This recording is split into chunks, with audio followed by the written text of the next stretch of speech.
Espero que esteja tudo bem com vocês, espero que esteja tudo bem com as suas famílias. Estamos nos encontrando para mais uma aula do ensino confirmatório. Nós estudamos nos últimos encontros a oração do Pai Nosso. Encerramos esta conversa, essa reflexão sobre a oração do Pai Nosso e agora queremos iniciar um novo assunto. Vamos conversar sobre o surgimento da nossa igreja, a Igreja Evangélica de Confissão Luterana. Quando a gente olha para esse nome da nossa igreja, a gente logo vê que ele é comprido.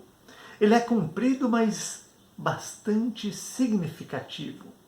Eu quero conversar com vocês, em especial sobre uma palavra deste nome. É o luterana. Então, Igreja Evangélica de Confissão Luterana. O que quer dizer luterana? Luterana vem de Martinho Lutero, indicando a origem da nossa igreja. Luterano é aquela pessoa que dá continuidade, que segue os ensinos de Martinho Lutero. E aí a gente começa a ver a origem da nossa igreja. A origem da nossa igreja está relacionada com a vida desta pessoa, Martim Lutero. Mas afinal de contas, quem é que foi esse cara, Martim Lutero? Onde ele viveu? Como foi a vida dele?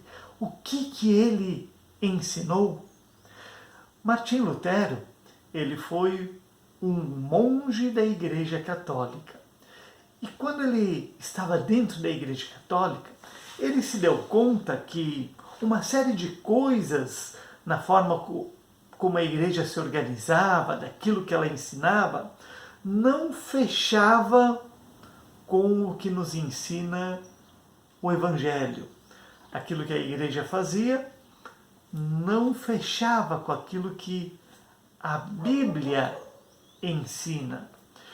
E aí Lutero ele começou a questionar as coisas a partir daquilo que ele estudava na Bíblia.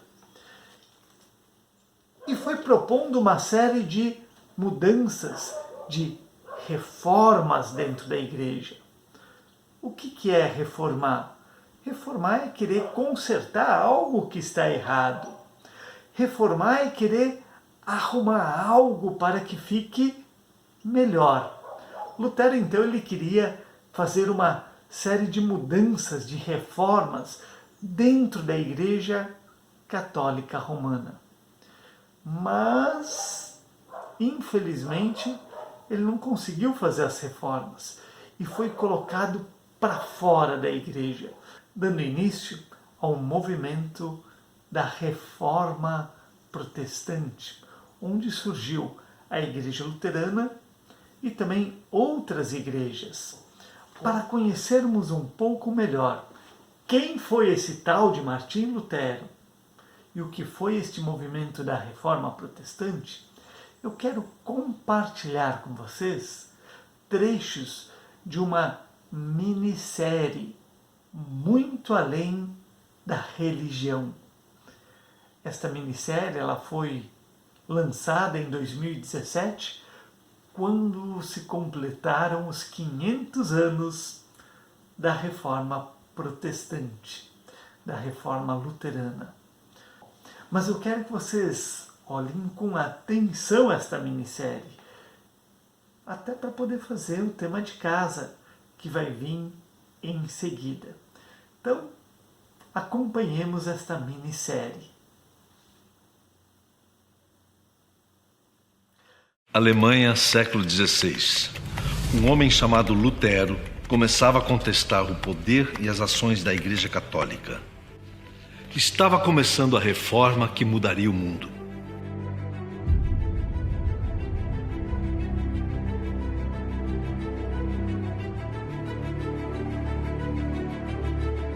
Ele havia nascido no dia 10 de novembro de 1483, recebeu o nome do santo do dia, São Martinho. Então vocês têm os pais de Martin, João e Margarida. E o pai quis programar o filho para que o filho viesse a ser alguém na vida. Ele foi então para a cidade universitária de Erfurt e lá começou a fazer os seus estudos. Até que num período de férias, ao voltar para casa, se viu envolvido num temporal e ele se jogou ao chão apavorado e invocou Santa Ana, gritando: Santa Ana, ajuda-me e eu serei monge. Numa época em que pestes dizimavam populações inteiras, o medo da morte de um Deus implacável e intolerante com os pecados atormentava os cristãos. Como sobreviver a esse Deus?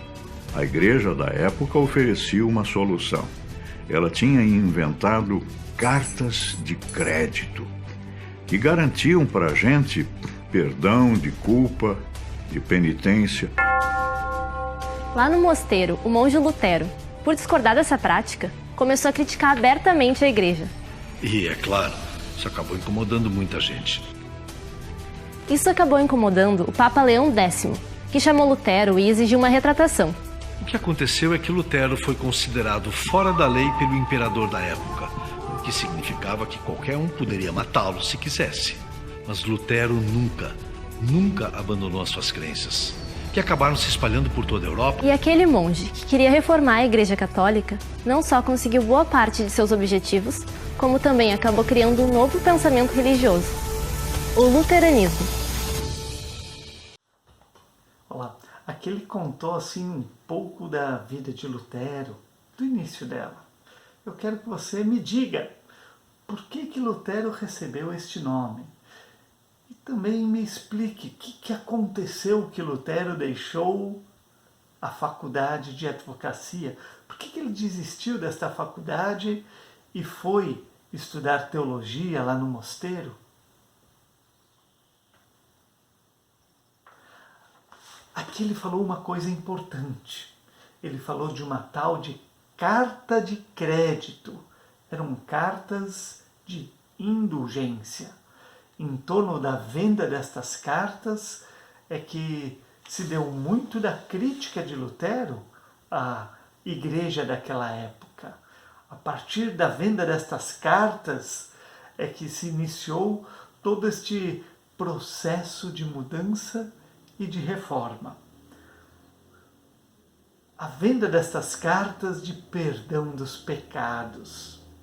A pessoa então não precisava mais se arrepender, não precisava mais mudar de vida, fez algo de errado, vai lá e compra a carta e está tudo resolvido. O que você acha? Será que Deus ele cobra algo para dar o perdão dele? Ou o perdão de Deus não é de graça? Vamos olhar mais um pouco da minissérie agora.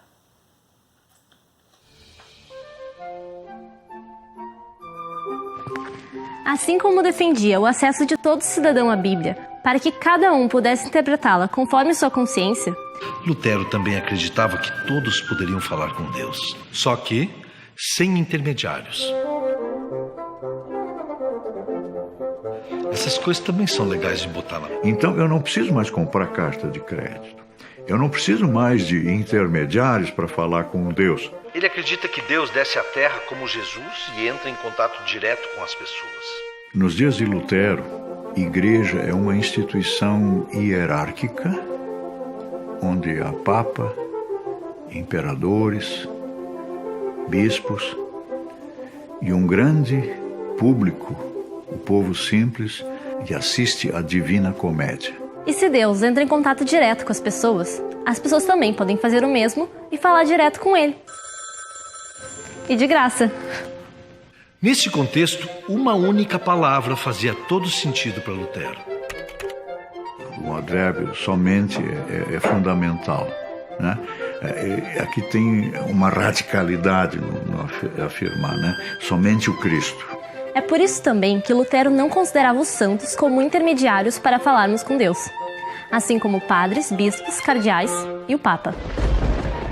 Bom, aí dá para imaginar que literalmente fechou o tempo entre Lutero e a igreja. Imagina alguém há 500 anos fazendo a seguinte afirmação: o alvo da ética não é o céu, o alvo da ética é a terra.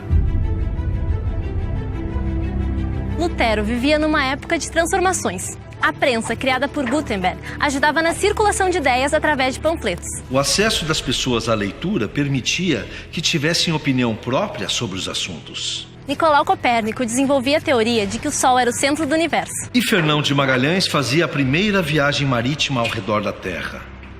Bom, Lutero também descobriu o Novo Mundo na viagem que fez a Roma. No caminho, ele adoeceu e foi parar em um hospital em Florença, onde ninguém mais, ninguém menos que Leonardo da Vinci começava a estudar a anatomia do corpo humano, prática ainda proibida no mundo. Era também em Florença que naquela época as pinturas de céu e inferno davam lugar para aquelas que exaltavam o corpo exatamente como o corpo é. A viagem e todas as mudanças que viu mexeram com a cabeça de Lutero. Ele seguiu estudando a Bíblia até que um dia se deu conta de algo importante. Não era mais preciso olhar para o céu, mas sim olhar para a terra, para o mar e tentar fazer destes lugares melhores para se viver.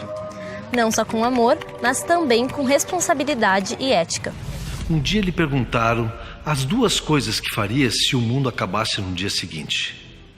Olha só o que ele respondeu. Primeiro, pagaria as minhas dívidas e segundo, plantaria uma macieira. Mas o mundo não ia acabar? Para que pagar? Eu ainda hoje não deixaria de ser ético. E a macieira, professor?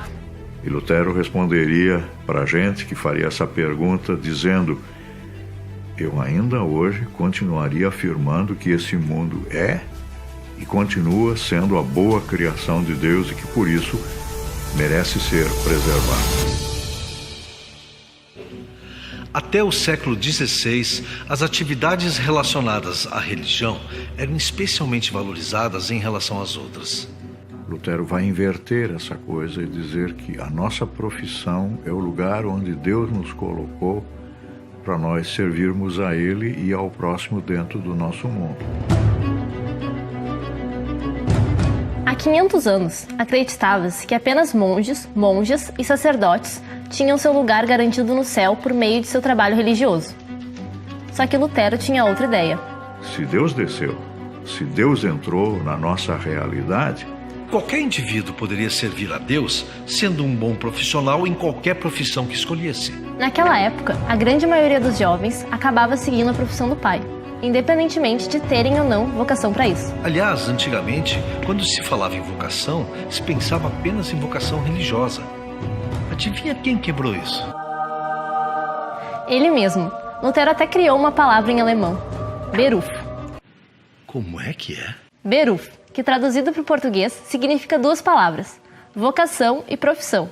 Ou seja, a minha profissão é a minha vocação, é o lugar para o qual Deus me chamou.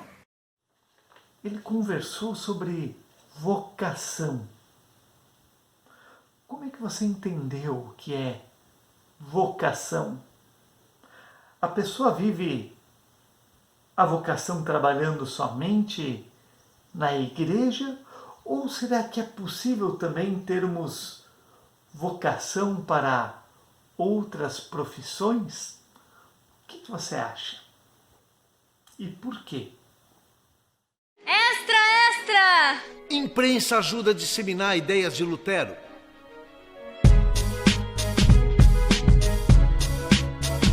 João Gutenberg havia inventado a imprensa. E a partir da imprensa vão surgir editores, vão surgir gráficas, vão surgir livrarias, onde vão ser impressos livros e outros tipos de material gráfico, assim como panfletos, que são distribuídos para que ideias se propaguem mais rapidamente. Mais de 100 anos depois da invenção da imprensa, Lutero produzia inúmeros textos. Questionava a Igreja Católica sobre as cartas de crédito vendidas para que os cristãos pudessem pagar pelos seus pecados. Literalmente pagar em dinheiro. E aí, livreiros e gráficos de toda a Europa se interessavam por esses textos e os publicavam. Dá para dizer que a grande aliada de Lutero e sua reforma foi a imprensa.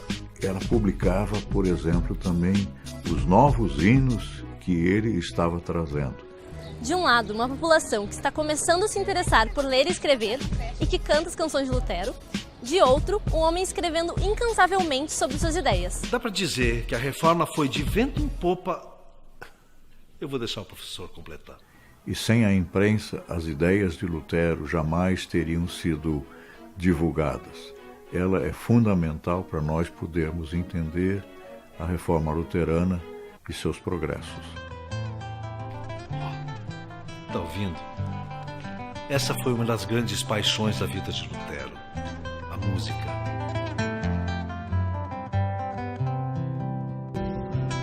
Lutero acreditava que a música teria grande papel para a disseminação de suas ideias para as pessoas. Os hinos de Lutero talvez tenham difundido mais o seu pensamento do que os seus livros. Esses livros com os hinos de Lutero eram impressos numa época bem propícia. Afinal, as pessoas estavam começando a se interessar em ler e escrever e cantar. Tá, professor, mas Lutero só escrevia ou sabia tocar alguma coisa? Lutero tocava instrumentos. O seu preferido era o alaúde, aquele violão barrigudo, mas ele também tocava flauta transversa.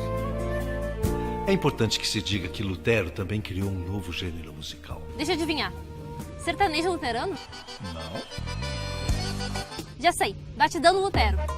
Também não. Não. Lutero é o criador, juntamente com outros colaboradores, do chamado canto coral.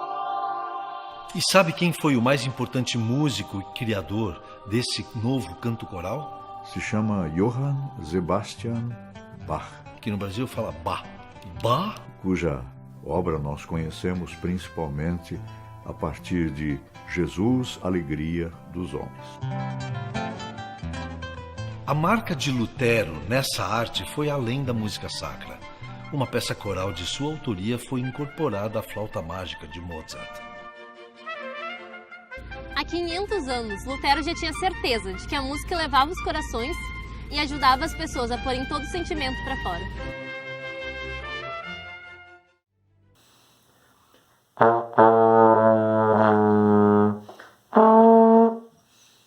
Música, essa estava desafinada, mas a gente viu que a música foi algo importante dentro deste processo do movimento da reforma. Qual a importância da música no movimento da reforma? E ele também falou de mais uma coisa importante, falou da imprensa. Por que a música e a imprensa foram importantes no movimento da reforma? Então, o tema de casa, para facilitar, vai estar compartilhado no texto. São 5 perguntas para serem respondidas.